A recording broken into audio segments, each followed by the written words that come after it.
Okay, I thought I'd just make a little quick video here, just to show everybody that I'm not dead. If you're a regular watcher, which I doubt because I don't have very many people who watch, but I've noticed in the last month or so about, I think it said about 16 people have subscribed this last month, and that's the most I've had in a single month. There's clearly an interest somewhere, so I don't know if it's coming from the Jeep stuff I post or the World War II junk, so we'll find out. But here's another World War II one, and just to kind of, as I guess a little update, more stuff is certainly coming down the pipeline. I'm just very, very busy right now, lately, with work, with the vehicle that I currently drive, and a bunch of other stuff with the impression, just getting it together and getting that kind of big video out, showing it off, being a show off and showing it out. But I want to make sure it's absolutely perfect before I put something out. But until that happens, little tiny videos like this will come out that are still sort of long. But what I have here is a tropical M31 rucksack, and this thing is in, it just showed up in the post yesterday. This thing is in amazing condition. It was issued, but I doubt it has been worn maybe 10 times during its original use. There's no fraying, no wear, no fading, none of that nonsense. You do see some paint that is chipped around the buckles, but that is typical with metal on metal contact. But yeah, very good condition rucksack, and I just kind of want to talk about it a little bit and just show it, and yeah, kind of go over it a little bit. So this is I believe that's probably the reenactor designation, the M31 Rucksack. Before they used what is a little more, visible to what we consider a backpack nowadays, the German military used and I don't know the official designation, I just know that this is called a tornister bag. And essentially what it is, it's just a square backpack with like an outside of just like horse fur, pony fur. And on the inside, you get two compartments. You get, see if I can get this in frame here, you get one little small bag, and then you get kind of the main compartment, which you can undo these leather buckles here. And it opens up, and it's kind of like a U.S. haversack the way it opens up. It's not a contained bag. It's more or less just flaps that kind of overlap, and you put bags of things in there that are already contained. And this is mostly just to keep it all in sort of one place for the most part. Here's what the backside looks like. So early tornisters, they had dedicated straps on them, so you wouldn't see these types of buckles that are on here. These are a later addition to be used with Y straps. So initially these had their own straps that would go on through the inside, and then you wear this just like a normal backpack. But they decided it would be a better idea that you could hook this up to your Y straps, so you don't have to try to sling straps and over all of your combat gear, all over all your junk already that you have on you. So this is a later, I guess you could say, iteration of it. But even by the late 1930s, I mean, this is kind of it's an antiquated design, really. It's old, it's ancient, and it just doesn't do a really good job at being a bag. It's small, and it's just not very good. Pretty fancy, pretty neat, but it came out later on with something that resembles more of a typical, you could call it backpack, this rucksack here. So on the outside, you get two front pockets, and then you have the big kind of cavity on the inside and then they all have sort of different construction. This one has one big open pocket, I believe, on this side, and then towards your back, it has the same size pocket, but there's just a stitch running down the center, so it kind of puts that into two compartments. So I'll show you that in a second, but flip over the back here. these were created with in mind not having their own dedicated straps, but just affixing themselves to your Y straps. So you can see the buckles up there and down here. They just go right over your Y straps.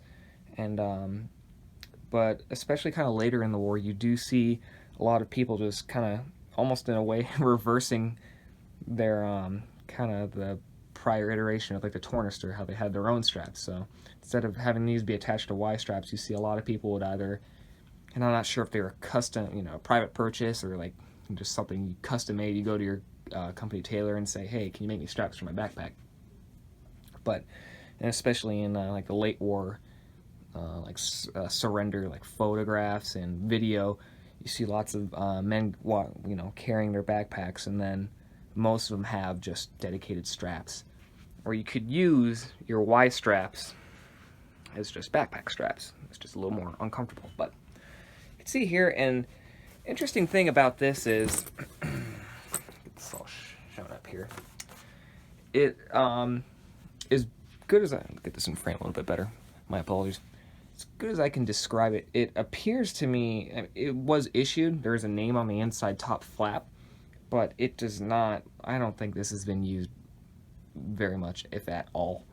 The only thing that gives away that indicates use are the paint, the lack of some paint on the buckle here, just from friction of buckle on buckle. But aside from that, this is a very good condition tropical variant of the rucksack, and pretty much the difference between, the really only real difference between the tropical variant and your continental variant are going to be these tabs here. Instead of being webbing on continental ones, they're just going to be leather, like most German stuff is. But these are a leather, and this appears to be made with different materials, or what I guess the backpack or rucksack collectors would call a mixed material.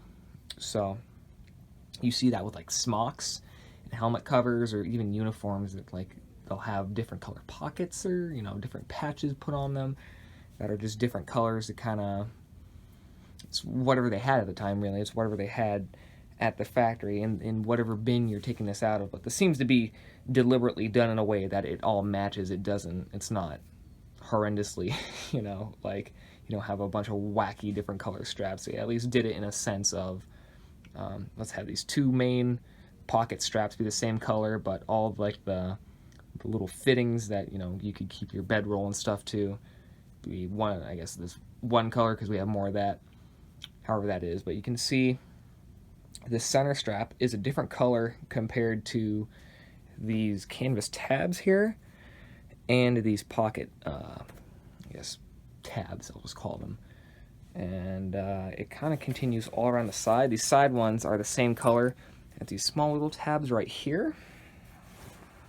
Frame again, and it's pretty much like that all the way throughout the backpack. So if you flip it over, keep this in frame, this big tab back here is a way different color than this and this tab. But this tab, it may not show up on camera very well, and I don't know if I mentioned this, but this shows up very green on camera. It's not as green as it looks. So unfortunately, I'm kind of doing the best. I've got a big ass bright light right there, so it should be a little bit easier to see. But it's all different colors, and I'll flip it over inside out so you can look at the inside pockets. But the only bit of leather on this bag are these leather tabs right here that affix the D-ring loops for what I believe would be your bedroll or your like your greatcoat, so you can keep it on there. Only markings we have on this bag are the name to that gentleman, and then I can't read this, it's illegible, but it's a manufacturer stamp. Let's see if I can get my hand behind this, where it was made. But it looks like they didn't stamp it all the way down, so they tried to stamp over it again to kind of make it a little more prominent, but it wasn't exactly down all the way, so it just kind of bled through each other, and so it's just a mass, and just said fucking whatever, went over without it. But yeah, those are really the only two markings on this. Usually you could see it on the inside, like down here on this middle part, actually on this tab right here. I keep calling it tab, I don't know if that's actually what it's called, it's just the word I chose. Or on the back here, you'll usually see a stamp, but Honestly, ink stamps in material that's 70, 80 years old, it's not uncommon for them to just be gone most of the time. Let me flip this bag inside out and you can take a look at the inside here. So, I had it incorrect, I had it swapped out. That pocket, actually the big pocket would be facing your back, and then the sectioned out pocket with just a single stitch going down the center is actually towards the other direction. So, oopsie there, but continuing on, there's just one big pocket on the inside here for whatever you choose to put on it. I'm sure somewhere there is a manual for how to pack your rucksacks. There must have been probably a specified way that the military had you do it, but until I can find something like that, granted I haven't looked, but until I find something like that, I can't really comment on that. But you can put, you know, whatever materials you have right here. But on the inside, we can kind of look more a little bit at the mixed material aspect of what I was talking about before. And you see, it might not show up on camera. Actually, it does. It shows up pretty good. So we have that green kind of canvas that was kind of like the center tabs for the buckles on the outside. But then on either edge here, we have like this blue material. To me, it all feels the same, but it looks like the kind of blue that like the Luftwaffe uses. So I'm thinking it's just kind of whatever material they had left over, they decided to put that on the inside. That's the only, this other side is exactly like that too. It's the only two parts of the bag that have this. If you move down below, the two bottom kind of bits here, they have the exact same color material, the other side, but instead of the edges being blue, they're like green now. So just to look at the mixed material aspect there. So this is the front side of the bag, what would be farthest away from you, and you could see that just single seam going down the center, what I was talking about, where it splits off the bag into two different, I guess, compartments, but they didn't actually change the top up here because it would just be a waste of material. And I can see why they went from this tornister bag, or I'm sorry, from this tornister bag to that type of rucksack. I imagine it's a lot cheaper. You don't have to you don't have to do anything with this fur. You have to work a leather into it. It's just a matter of just sewing all these things together. And the material, it feels, the bag itself feels quite thick, but like the internal pockets like these, that's some of the thinnest material I've ever felt. And that tornister is the exact same way. They're not wasting unnecessarily large amounts of material just for a pocket on the inside of a bag. And this is kind of indicative of a military that's struggling through supply issues. You notice kind of U.S. stuff, like original U.S. stuff. Granted, they have different constructions and everything, but they kind of have a little bit more leeway with the amount of, I guess you could say, the durability, the construction of things. Everything's a lot more thicker. It just feels a little bit more durable, like you kind of do a little bit more with it.